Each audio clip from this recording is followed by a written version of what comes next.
Total 300 চালিয়ে 300 kilometre চালিয়ে এতটা টায়ার্ড হয়েছি যে রাস্তার মধ্যে আর কিছু দেখতে পাচ্ছি না, এতটা ধুলো বালির মধ্যে সার্ভাইভ করতে হচ্ছে যে শেষমেশ আমাকে কিছুক্ষণের জন্য স্টে দিতেই হবে, কারণ আমি আর সত্যি পারছি না, পুরো অন্ধকার হয়ে গেছে।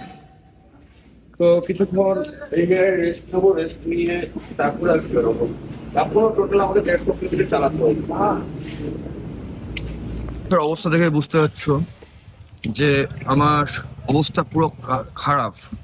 কারণ হচ্ছে টোটাল 400 কিলোমিটার চালিয়ে নিয়েছি, এখনো আমাকে আপাতত 150 কিলোমিটার আরো চালাতে হবে, আরো ড্রাইভ করতে হবে। অতএব এই হোটেল রিয়েল প্যারাডাইসে আমি কিছুক্ষণ দাঁড়িয়ে আছি, ধাবা আছে একটা। তো বাইকটারও অবস্থা খারাপ, বাইকটাকে একটু রেস্ট দিতে হবে, ফলে আমাকে এখানটায় একটুক্ষণের জন্য স্টে করতে হবে। আর চকটকের অবস্থা তো দেখতে পাচ্ছ যে পুরো লাল হয়ে গেছে, এতটাই বাজে অবস্থা যে আধ ঘন্টার মতো এখানে একটু না দাঁড়ালে মানে সত্যি পাগল হয়ে যাবো, কিছু দেখতে পাচ্ছি না রাস্তার মধ্যে। তো ওটা সাথে থাকো, ভালো থেকো আর আমাকে ভালো রাখার চেষ্টা করো। আমি বাড়ি যাই, তারপর বলতে পারবো।